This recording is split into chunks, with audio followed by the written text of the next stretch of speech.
उस man power के scale को स्किल में बदलना, ये हमारी संस्थाएं अपने आप करेंगी। औद्योगिक विकास विभाग इस कार्यक्रम को आगे बढ़ा रहा है।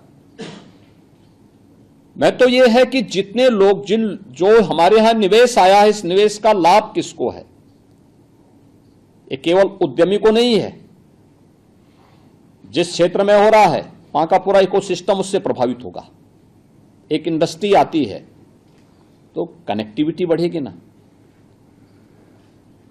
वहीं पे लोग, किसी का रेस्टोरेंट चलेगा, किसी की टैक्सी चलेगी, किसी का होटल चलेगा, किसी का कोई अन्य कार्य उससे प्रारंभ होगा, और बाकी वहां के लोग, अलग अलग प्रकार के लोग वहां पे रोजगार भी पाएंगे, नौकरी भी पाएंगे।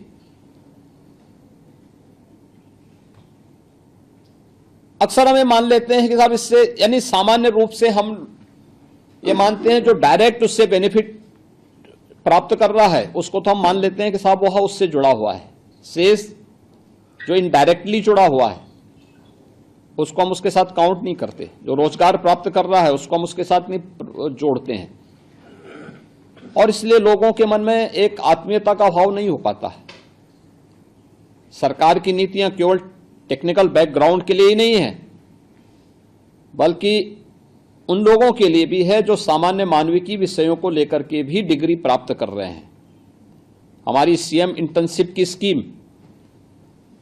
किसी भी उस संस्थान में जहां पे 10 से अधिक लोग काम कर रहे हैं, किसी एक व्यक्ति को वहां पे इस स्कीम के साथ जोड़ने के लिए उन्हें प्रेरित करती है कि आप जोड़िए, आधा मानदेय गवर्नमेंट देगी, आधा आप दीजिए।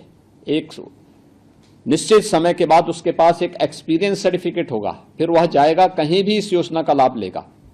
काफी बड़ी पैमाने पे लोग उसका उपयोग भी कर रहे हैं। हमें इन सभी की जानकारी होकर के उस यूथ को बोलना है कि देखो हम 1 वर्ष पहले आए थे ना, हो सकता है आपके संस्थान बदले होंगे, और हमने कहा था ना कि देखिए करेंगे। ये 10 लाख करोड़ रुपए से अधिक के निवेश के जमीनी धरातल पर उतरने का मतलब, इससे लगभग 35 लाख के आसपास नौकरी सीधे सीधे यूपी के नौजवानों को मिलेगी, बशर्ते वह उसके योग्य होगा। क्योंकि हम ये बाध्य नहीं करेंगे कि ये नौकरी यूपी के लोगों को ही मिलनी आवश्यक है। अगर वह उसके योग्य नहीं है तो मत दीजिए, लेकिन अगर योग्य है तो वह नौकरी अवश्य प्राप्त करेगा। देखिए, मुझे याद है जब आज से कुछ वर्ष पहले मैं नोएडा गया था, वहां के कुछ लोगों ने मेरे सामने इस बात को रखा कि साहब जमीन हमारी है लेकिन नौकरी हमें नहीं मिलती है, क्या यह नहीं हो सकता है कि यहां पे कुछ नौकरियां हमारे लिए रिजर्व कर ली जाएं? तो मैंने कहा फिर निवेश करने वाला निवेश क्यों करेगा जब उसको सब सिफारिशी पे रखने हैं? तो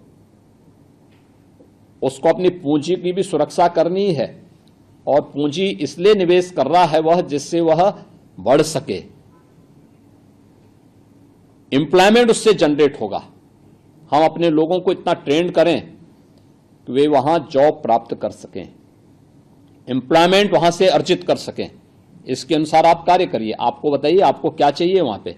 स्किल डेवलपमेंट का सेंटर चाहिए, कोई वोकेशनल ट्रेनिंग का सेंटर चाहिए, कोई टेक्निकल इंस्टीट्यूशन चाहिए। गवर्नमेंट उसके लिए आपको फैसिलिटेट कर सकती है।